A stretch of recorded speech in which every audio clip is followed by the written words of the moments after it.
తిరుమల లడ్డూ తయారీలో కల్తీ నెయ్యి వినియోగించిన వ్యవహారంపై ప్రభుత్వం ఏర్పాటు చేసిన సిట్ దర్యాప్తు ప్రారంభించింది. లడ్డూ పవిత్రతను, శ్రీవారి ప్రతిష్టను దెబ్బతీసేందుకు జరిగిన కుట్ర కోణాన్ని ఛేదించడానికి కార్యాచరణ చేపట్టింది.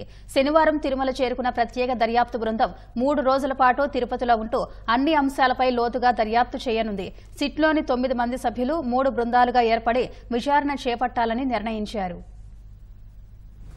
తిరుమల శ్రీవారి లడ్డూ తయారీలో కల్తీ నెయ్యి వినియోగంపై వాస్తవాలను నిగ్గు తేల్చేందుకు సిట్ బృందం సిద్దమైంది. గుంటూరు ఐజీ సర్వశ్రేష్ఠ త్రిపాఠి నేతృత్వంలో విచారణ చేపట్టింది. విజయవాడ నుంచి తిరుమల చేరుకున్న సిట్ అధికారులు తొలుత శ్రీవారిని దర్శించుకున్నారు. అనంతరం తిరుపతి పోలీస్ అతిథి గృహంలో సమావేశమై పని ప్రారంభించారు. లడ్డూ అపవిత్రం వెనక దాగిన కుట్రను వెలికితీసేందుకు అనుసరించాల్సిన విధానాలు, దర్యాప్తు తీరుతెన్నులపై చర్చించారు. సుమారు 2 గంటల పాటు సమావేశం కొనసాగింది.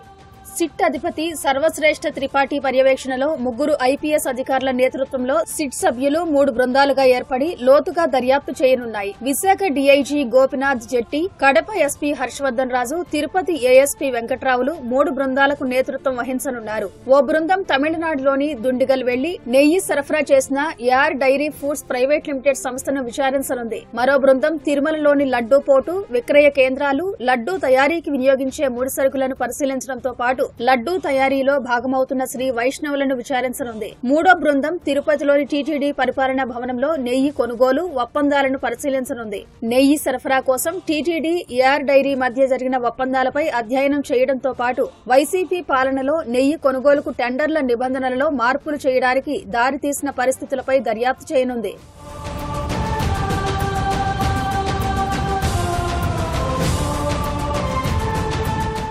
టీటీడీ ప్రొక్యూర్మెంట్ జీఎం ఇచ్చిన ఫిర్యాదులోని అంశాలను దర్యాప్తులో పరిగణలోకి తీసుకోనున్నారు. ధర్మకర్తల మండలి దగ్గర నుంచి అధికారులు, సిబ్బంది పాత్ర వరకు అన్ని అంశాలను లోతుగా దర్యాప్తు చేయనున్నారు. తొలుత ఈవో శ్యామలరావును కలిసి నెయ్యి కల్తీ వ్యవహారంపై పూర్తి వివరాలు తెలుసుకోనున్నారు. నెయ్యి కొనుగోలుకు టెండర్లో ఎటువంటి ప్రమాణాలు పొందుపరుస్తారు, సరఫరాదారుల నుంచి టెండర్లు ఎలా స్వీకరిస్తారు, టెండర్లో పాల్గొనే గుత్తేదారుల సంస్థల సాంకేతిక, ఆర్థిక అర్హతలను ఎలా పరిగణలోకి తీసుకుంటారు, గుత్తేదారు సంస్థలను ఎలా ఎంపిక చేస్తారు, రివర్స్ టెండరింగ్ ఎలా జరుగుతుంది వంటి వివరాలపై ప్రొక్యూర్మెంట్ విభాగాధికారుల నుంచి వివరాలు తీసుకుంటారు. మార్కెటింగ్ విభాగం ఎలా ఉంటుందనేది ఆరా తీస్తారు. నెయ్యి తిరుమలలోని గోదాముకు చేరుకున్న తర్వాత ఎన్ని రోజులు ఉంచుతారు, నాణ్యత పరీక్షల నిమిత్తం ఎప్పుడు శాంపిల్స్ తీసుకుంటారు, ల్యాబ్ కు పంపిన తర్వాత ఎలాంటి పరీక్షలు నిర్వహిస్తారు, ప్రమాణాల మేరకు సరఫరా చేశారా లేదా అనేది ఎలా నిర్ధారిస్తారు, జంతువులు కొవ్వు కలిపిన విషయాన్ని పసిగట్టే పరికరాలు ల్యాబ్ లో ఉన్నాయా వంటి వివరాలను పోర్టు సిబ్బంది, సంబంధిత అధికారుల నుంచి రాబడతారు.